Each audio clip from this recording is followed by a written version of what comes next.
Hey again, my beautiful people. I think there has been a misconception or a misunderstanding or a culture, a sort of a toxic culture that has permeated and made its way through mainstream culture about what true friendship is all about.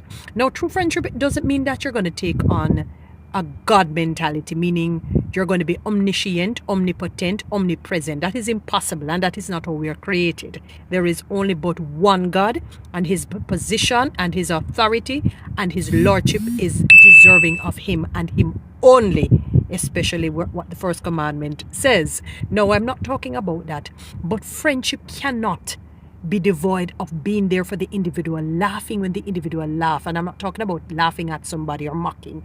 You know what I'm talking when you're sharing in that joy and that bliss, when they're mourning, genuinely mourning because of a loss or something, some challenge that they're facing, be it financial, be it medical or some other way emotional. You mourn with the individual, as it says, laugh with those who are laughing. And I know it was referring to friends, and mourn with your friends. Have your friends back. It also means give financial support when you're able to, when you can. You can make that sacrifice at times.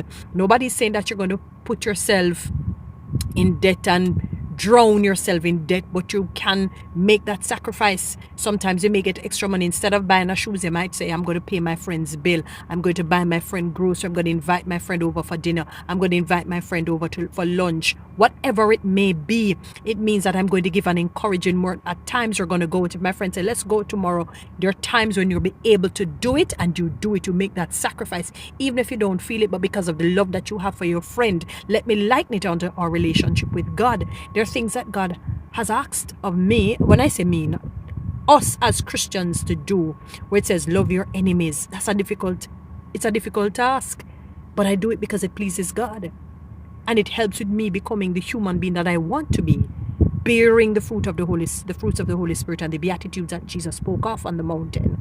Right? So even though my flesh may not like it and say, why I have to forgive this person or do good to those that hate me, because it pleases God. So likewise, in our little mortal friendships, it means there are times you're going to do things that are out of the ordinary for your friend. And I'm not talking only about just giving money only, but that is a part of it. And for me, anyone who can give money, especially in abundance, is a truly kind person. Think about what I'm saying. Think about it. Friendship, it means having your friends back. If somebody says something that you know is not to be true, although they say you can't swear for people, but you know who your friend is, it means that you defend your friend behind their back, in front of their faces. You have their back.